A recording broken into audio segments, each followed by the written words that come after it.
Chapter 63 Fly Me to the Moon. Summary. What has Class 1A been getting up to in the past few months? Shota sighed. He took one last look at his inviting bed, his husband already cuddled up under the covers, before making his way out of the teacher's dorms. He wanted nothing more than to go to sleep. That wasn't true. What he wanted most was for all of his kids to be home and safe. But he had to do a dorm check. He had a sneaking suspicion that the troublemakers were up to something. There were a lot more whispered conversations and strange looks between the kids the past few months than usual. So he decided it was his responsibility to figure out what his hell class was up to, lest they, yet again, conspire to break the law. He doesn't want to have to break out his bail fund again. He walked through the still night, cold wind rustling his hair, and the sound of the evening bugs playing their symphonies in the background. He found his thoughts drifted to his missing kids, as they often did in moments like this.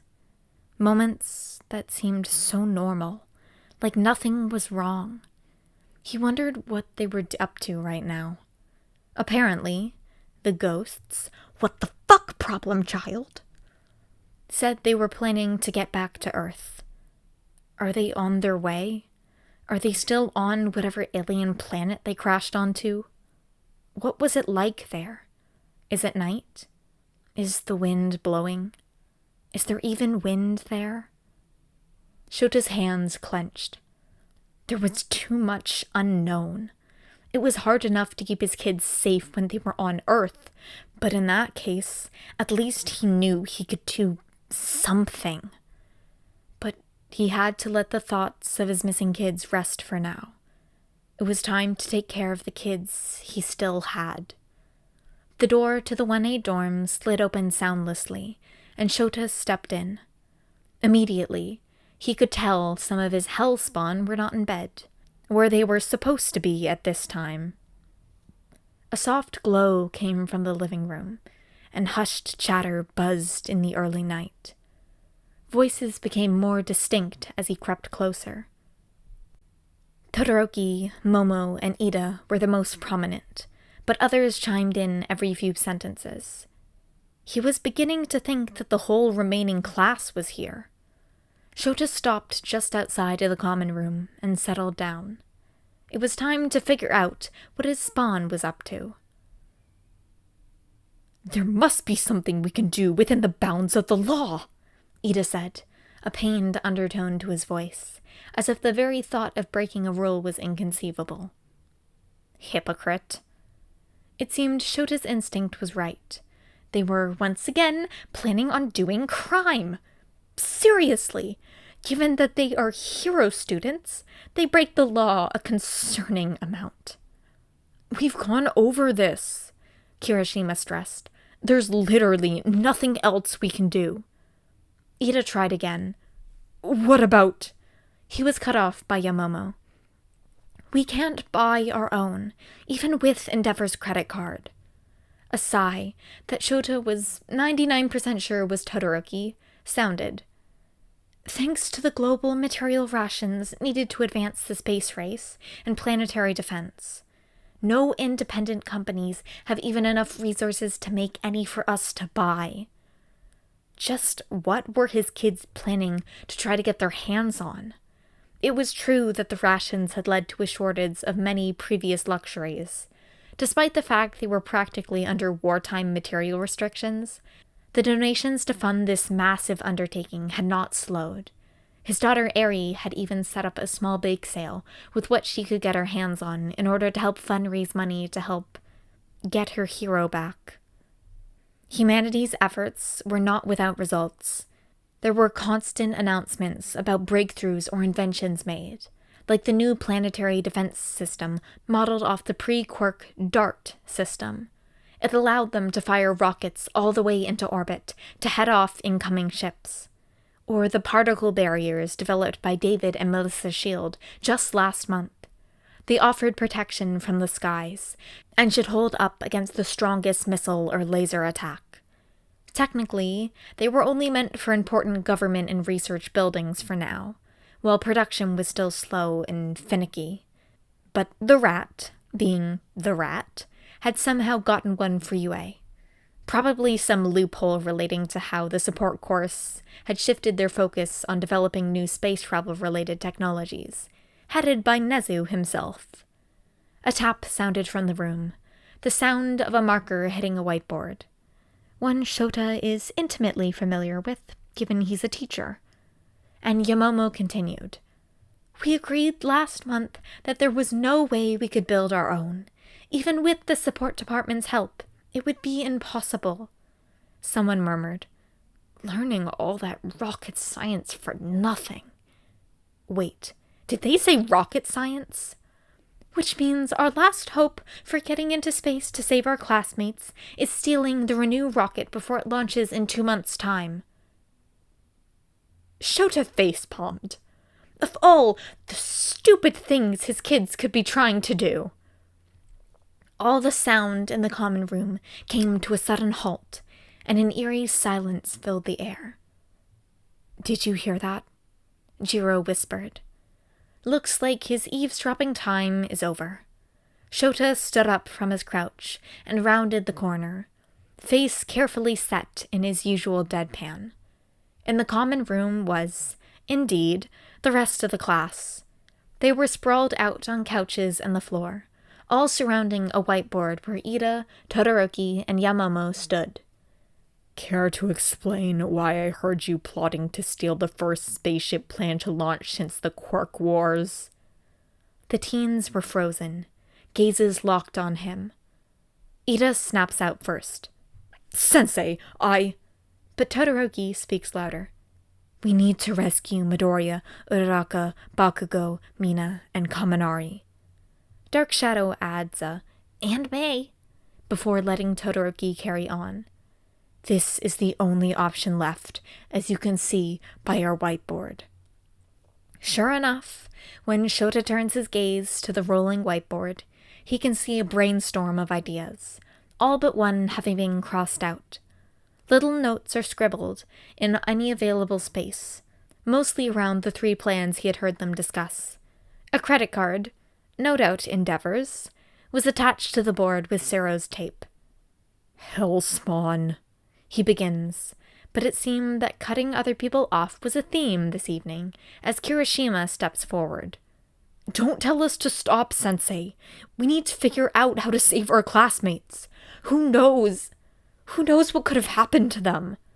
Kirishima says, voice getting increasingly watery as he goes on. It's been 5 months.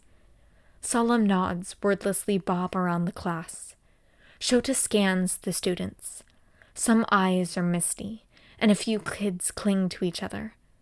Everyone in the room had been affected by the void his missing kids left. We have to do something, Asui croaks. Shota suddenly feels a lot more tired than before.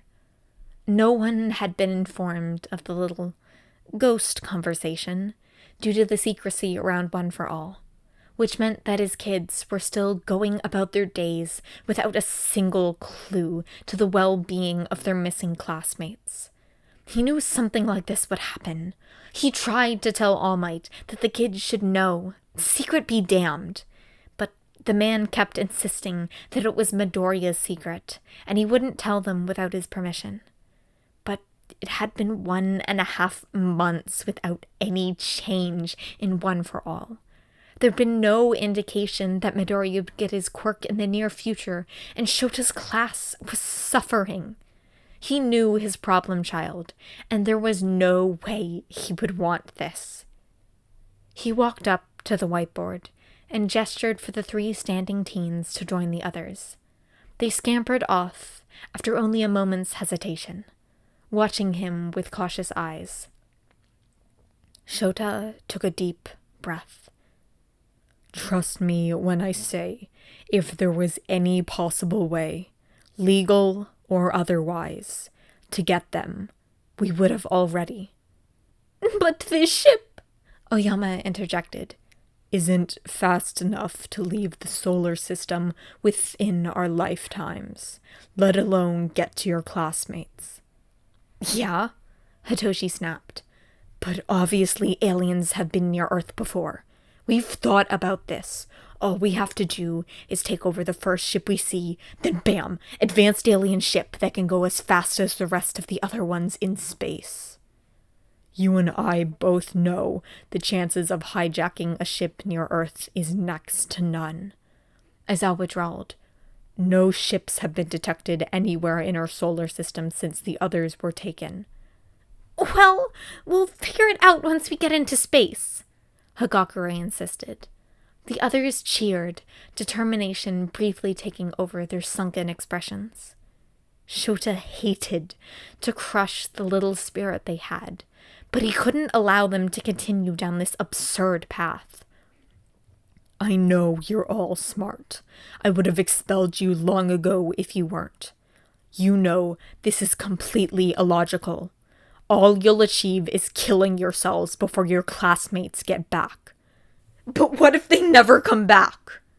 Hitoshi shouted, getting up in his father's face. It's been 5 fucking months. For all we know, they're dead. Jiro grabbed Hitoshi's arm and pulled him back to the couch, where he promptly dissolved into a sobbing mess in her chest. Shota couldn't take this. Tears began to bud in more of his kid's eyes, and quiet sobs filled the previously vitalious space. He couldn't take watching his students crumble when he could help them. They're alive, he tried, but immediately Todoroki snapped back. How can you know that? The bi-colored teen practically snarled. It was more emotion than Shota had ever seen from him. He couldn't take it. Well, it was Midoriya's secret. Shota wasn't sure if the boy would ever forgive him if he left his class to suffer like this. And he didn't need to tell them about One for All. Just enough for them to believe they were alive. I can know that because we were able to talk to Midoriya's subconscious using a quirk. The class stilled. All eyes were on him, and he could see the fragile hope budding in each one of them, despite how strange that sounded. Then again, there's a quirk for everything nowadays. In all reality, it was less strange than the truth. All right, he could do this. He could protect Midoriya's secret and comfort his class. The quirk ghosts basically lived in the teen's subconscious, right? Just think of it as a logical ruse. I wasn't supposed to tell you. I'm not supposed to be telling you this now, but yes, we were able to establish a form of contact and confirm that Midoriya and the others are alive. They're planning to make their way back to Earth as we speak. The kids were shocked, mouths agape and eyes wide. What? Zero quietly spluttered. When did this happen? Shota took a deep breath and braced. 1.5 months ago. Half the class erupted into indignant yelling, while the other half was still frozen. They probably could have continued with their righteous fury for hours, but the room once again plunged into silence with a quirked glare. I wish I could have told you the moment I found out, but it's a matter of national security. Even now, you all knowing could put a lot of people in danger if the information got out. A few people looked like they wanted to say something, but Shota didn't want things to devolve into accusations and yelling again. I can't tell you any more about why it's classified, but if you settle down, I'll tell you everything we know about what's happened to your classmates since they were taken. Some still looked miffed, but the promise of more information was enough to dissuade any comments. And Shota told them everything. He didn't falter at their horrified gasps when he told them that their classmates had been taken by human traffickers. He just pushed on. It had taken a while for him to really come to terms with what that could mean for his missing kids. What they could have gone through. How they might be different when they get back. All because UA. He couldn't protect them on their own grounds, somewhere they were supposed to be safe. He had had no doubt it would be even harder for the kids in front of him to understand the full ramifications. When he finally told them how, last they heard, the 6 of them were safe on an alien planet after escaping their captors. The unbridled relief in all 15 of their expressions assured him that he'd made the right decision. But that's it, Asui said, after a long stretch of silence. There's nothing we can do but wait for them to come home? I'm afraid so, Shota sighed. All we can do is be here when they get back. But what about contacting them again? Ida questioned. Is there any way we can talk to them? Shota hid his grimace.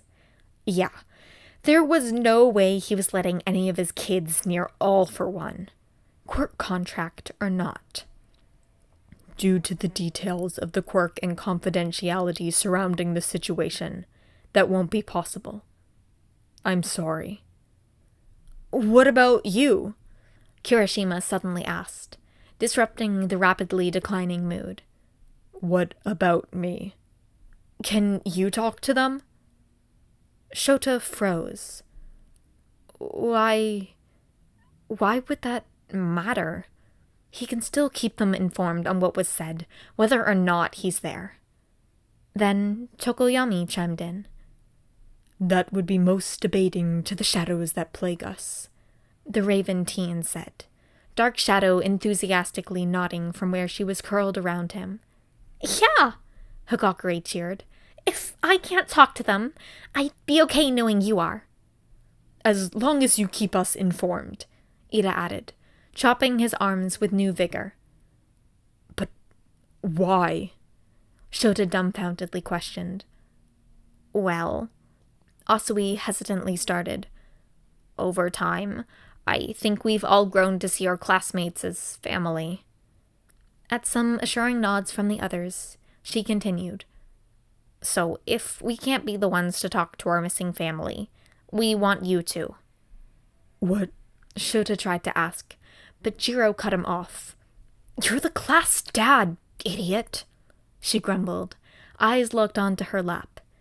If we can't talk to them, who better than our dad? Shota was stunned. He wasn't even breathing, just sitting there, stone still. He couldn't have heard that, right? Sure, he'd grown closer to this class than any in the past. He'd finally gotten over himself a few months ago and started calling them what they were. His kids. But they can't possibly... He's had a feeling that Class 1A saw each other as family. Hell, they called Eri their little sister all the time. But he hadn't thought he was included in that. He was the scary teacher no one liked. The teacher with the highest expulsion rate in UA history. The cryptid homeless man that lurked the halls. He'd overheard students from Class 1B debating on whether or not he was a literal demon that crawled out of hell. No student liked him. But if they were his hell class, his demon spawn, maybe being the demon sensei wasn't so bad. Sensei? Asui asked, poking his arm. He came out of his thoughts and realized he had probably been frozen for a little too long. Oh, and he still wasn't breathing. He resisted the urge to cough, slowly drawing a breath. He said, ignoring the wetness in his voice. I'll see what I can do about talking to him next time. He felt someone crash into his side, strong arms quickly enveloping his left in a hug. Thanks, Dadzawa, Kirishima said, voice muffled from where he was pressed into Shota's side. "Yeah," Jiro said, closing in for a hug. "Thanks, Eraser Dad." Shota chuckled. "Just how many nicknames do you guys have for me?"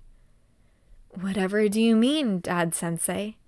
Hitoshi said, joining the rapidly growing group hug. Shota let out an amused huff as the rest of his kids swarmed him. He wasn't normally one for hugs, let alone any human contact, but this... He let out a deep breath. This was all right. Things were going to be all right. He'd force his way onto the next one-for-all space phone call bullshit and talk to his kid. He'd learn all he could so he knew what to expect when his kids got back. He'd keep the rest of his swarm up to date and do everything he could to keep them going while the others were away. He'd like to see anyone try and stop him. Short little extra that inspired the title for this chapter. Fly me to the moon and let me kick its fucking ass. Let me show it what I learned in my moon jujitsu class.